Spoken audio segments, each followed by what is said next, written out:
Makadi, welcome back to my channel. My name is Kudzaishe. I'm a gospel musician. When I'm not singing, I actually spread the good news about my country. I support my people as much as I can, and I share what's happening back home. So in today's episode, we're going to be talking about celebrating Africa, being proud of who we are, wearing our African roots with pride. I was recently back home and I got a few moments to connect to my cultural heritage, a few moments to remind myself of who I am deep inside, and to be proud and to wear that identity proudly. This reminds me of the famous words from one of my favorite musicians of all time, the late Dr. Oliver Mtukudzi, who said, "Dadane rudzi rwako, pembedza rurimi pwere dzigo yemura." Those were some wise words from a very wise man. A few years ago, I moved somewhere where I had to learn a new language in order to exist in that country. But one thing I've come to realize as I'm growing older is that cultural exchange is a two-way street. It's okay to adopt other people's languages, ways of living, customs, but we also need to share our own heritage, cultural heritage, with those people. We need to spread the message of who we are and what identifies us. Otherwise, we'll end up with no identity. I have also been greatly inspired by Ethiopians and Sudanese people. They continue to wear their cultural attire. They continue to promote their cultural foods. They have their cultural festivals. And these are things that they uphold as a people wherever they go. From a distance, you can tell that this is an Ethiopian. You can tell that this is a Sudanese person. And they continue to keep their original accents, things that identify them as African, no matter where they find themselves.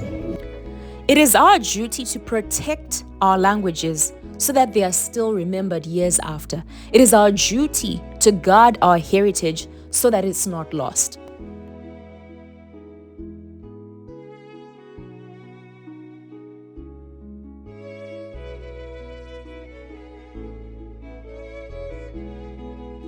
Just to reference the mannequin of the late President Nelson Mandela, one thing I really love about Nelson Mandela is Nelson Mandela was such a patriot for South Africa. When he got in power, he started wearing these cultural shirts. They had cultural designs. They were made from South African fabric. They had South African prints. You could tell that this is a South African traditional attire.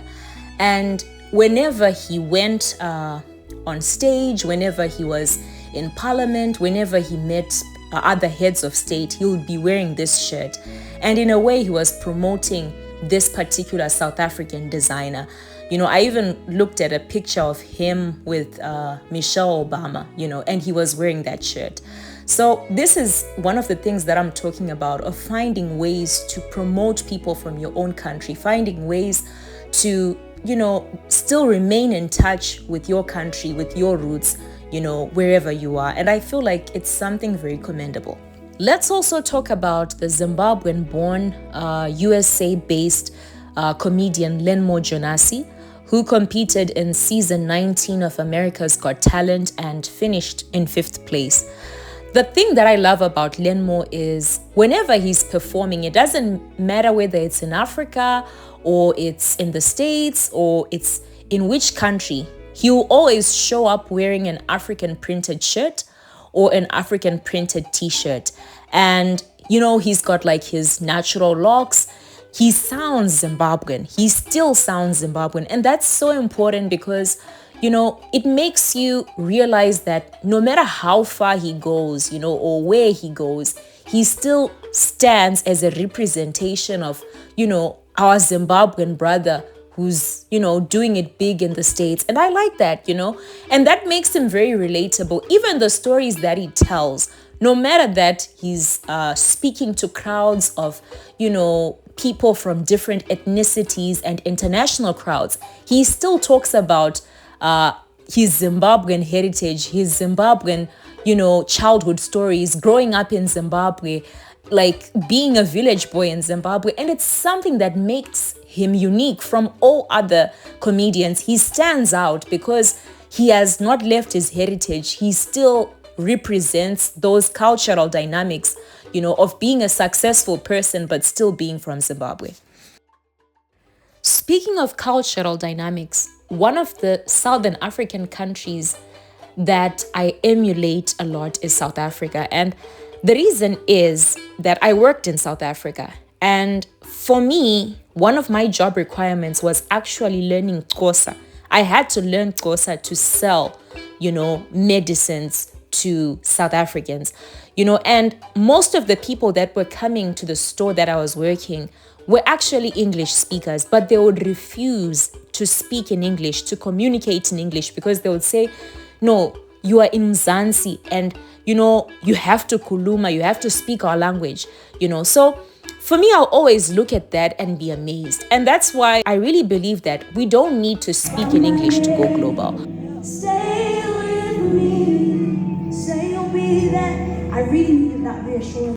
We can go global just by being ourselves. South Africa is one of those countries that has so much pride in who they are. And, like whenever you meet South Africans, they are not apologetic about anything. They show up with pride.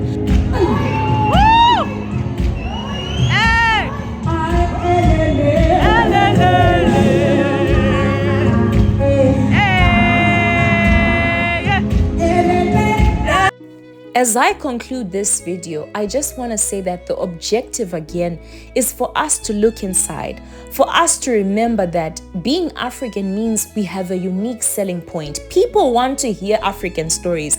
People want to hear African music. People want to hear African sound. The truth is that I can never outdo Americans at singing American songs. I can outdo outdo people who are doing things in their first nature when those things are second nature to me. But what I can do is I can look for my original content, package that content, properly commercialize it, and put it in such a way that anyone who looks at it is now interested.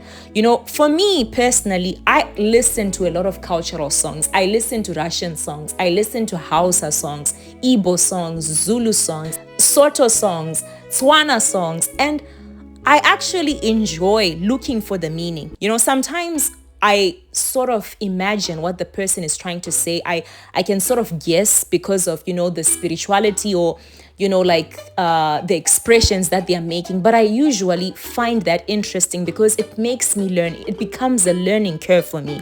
But I also find that sometimes when we try to translate songs from their original lyrical content to English, we actually lose meaning, because most of our languages are richer in terms of expression than English. So what I'm trying to say is, in a nutshell, there is a lot that we can share with the world, as Africans. A lot of original content, a lot of original ideas, a lot of originality, creativity.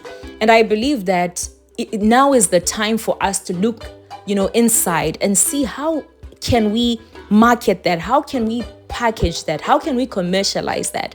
And if we're adopting new things, let these things be to amplify what we already have, but not to negate our culture and say, no, it's not commercial enough, or to look down upon it. Last but not least, the world has a lot to learn from Africa if Africans allow the world to truly experience Africa. Ladies and gentlemen, we've come to the end of this video essay.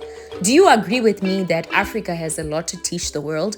Do you believe that our original content can go further and go global? It has that capacity. If you don't share the same views, please also let me know. I'm also learning, but this is what I do believe in, what I've seen to work in my country and in South Africa. Let me know if there are any other video essays that you want me to do. Let me know if you enjoyed the content. Please share, subscribe, like. Till we meet again, sala kahle, mosaramushe, sobonana.